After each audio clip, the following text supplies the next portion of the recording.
Welcome back to Inside Louisiana Athletics, our first episode of the new year. I'm your host, Ben Schaefer, keeping you up to date on all things Ragin' Cajun.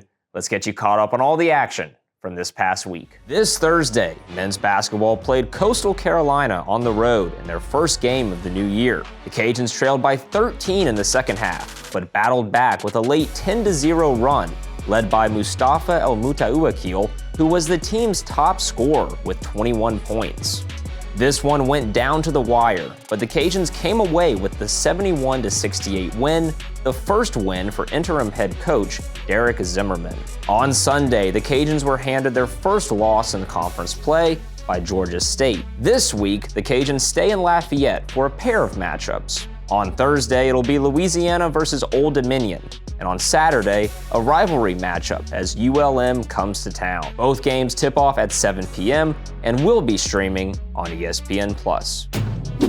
Last Sunday, in their final game of 2024, women's basketball traveled to Statesboro, Georgia, to open up conference play against Georgia Southern. A strong defensive performance was complemented by a season-best 56% shooting percentage that helped the Cajuns take the 68-57 victory. Next, the Cajuns returned home for a pair of games at the Cajun Dome. On Thursday, the Cajuns would fall to James Madison 68-63. On Saturday, however, Louisiana bounced back against Georgia State, led by a phenomenal performance by Erica Lafayette. Lafayette scored a career-high tying 24 points, 6 three-pointers. The Cajuns led from the get-go and would never trail in this one, securing the 68-50 win.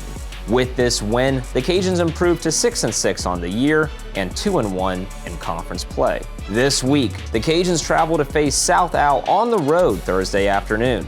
Tip-off is scheduled for 5 p.m. On Saturday, the Cajuns return home to face Southern Miss. Tip-off is set for 2 p.m., and both of these games will be streaming on ESPN+. And that's your recap of all the action from this past week inside Louisiana Athletics. Thank you so much for watching, and as always, go Cajun!